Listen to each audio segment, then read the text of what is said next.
होते हैं आदमी के, और वांदे से मतलब किसी के भी हो सकते हैं, मेरे भी वांदे हो जाते हैं, मेरे भी वांदे हो जाते हैं। हमारे अब्बा का राब्ता आई थिंक 1982 में या 86 में राब्ता मुनक़ता हो गया था, नहीं 86 में नहीं 82 में, मुझे याद है। पर्पल टेप वाला वाक़या मुझे याद है, उस वक्त राब्ता जो है ना मुनक़ता हो गया था उनका। But the thing is that कि हो जाता है, क्योंकि ह्यूमन है ना, है तो ह्यूमन ना, ये चीज़ है, जी। ये ये चक्कर है। पूछा। लेकिन जहाँ तक इस चीज़ का सवाल है कि जो बस में होता है वो कर गुजरते हैं, ठीक है ना। अब ये अलग चीज़ है कि जो दूसरा जो है वो क्या कहते हैं उसे, गुलाब चंद हो कि मैं सबको 300 सेकंड के लिए ब्लॉक करूँगी, रोज़ का एक आदमी मज़ा नहीं दे रहा मुझे, लत लग जाती है ना।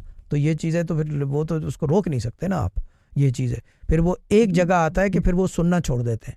अगर बार बार एक चीज़ के लिए बुलाया जा रहा है ना किसी को, अगर बार बार बुला के एक ही बात की जा रही है, क्योंकि तबीयत में जो गुस्सा यहाँ होता है इंसान के, वही गुस्सा वो वहाँ कैरी करता है। अगर वो दरवेश टाइप का आदमी है, फ़कीर आदमी है, then what will happen is के वो फिर वो राब्ता छोड़ देते हैं, यानी कि पुकारते रहते हो, फिर वो सुनते नहीं है। और फिर वो ये होता है, वही बात होती है, एरोगेंस यहाँ किक इन होती है कि जब बहुत ज़रूरत पड़ जाए आप पुकार रहे हो तो वो बिल्कुल ही नहीं सुनते। नहीं सुनते। ये चीज़ है, ये एक बड़ा मसला है इस रास्ते की। ये रास्ते की उतार चढ़ाव है, ये सारे रास्ते की, ठीक है ना, ये सारे उतार चढ़ाव हैं रास्ते के। और ये इसलिए कर रहा हूँ कि वही बात है अब्बा वाली, ये इल्म बाकी रह जाए, क्योंकि नापैद तो हो गया ये, अब नज़र नहीं आता ये, ठीक है ना।